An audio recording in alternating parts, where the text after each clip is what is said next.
നമസ്കാരം.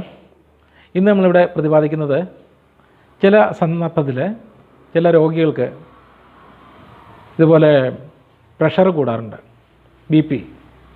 അപ്പോൾ BP കൂടിക്കഴിഞ്ഞാൽ നമുക്കെങ്ങനെ ഹീൽ ചെയ്യാം?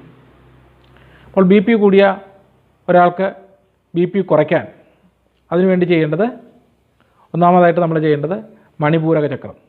മണിപൂരക ചക്രം എന്ന് പറയുമ്പോൾ നമ്മുടെ അനാഹത ചക്രത്തിന്, ഹാർട്ട് ചക്ര, അതിന് തൊട്ട് താഴെയായിട്ടാണ് മണിപൂരക ചക്രം.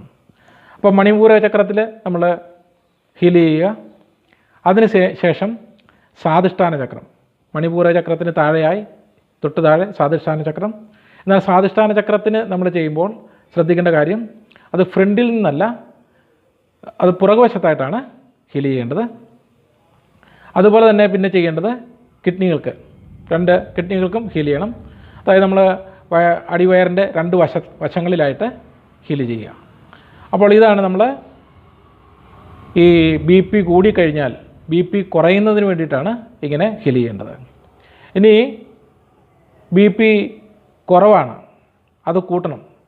BP ലോയായി, പ്രഷർ താഴ്ന്നുപോയി, അത് കൂട്ടണമെങ്കിൽ നമ്മൾ ചെയ്യേണ്ടത് മൂലാധാര ചക്രം പ്രധാനമായിട്ട് ചെയ്യണം.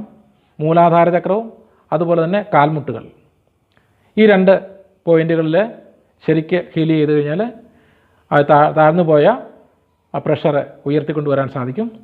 ഇത് ഈ സാധാരണ പ്രഷർ താഴ്ന്നു പോകുന്നവർക്കും അതുപോലെ അപ്രതീക്ഷിതമായിട്ട് പ്രഷർ കൂടുന്ന ആളുകൾക്കും ഉപകാരപ്പെടും എന്ന് വിശ്വസിക്കുന്നു. എല്ലാവർക്കും നന്ദി, നമസ്കാരം.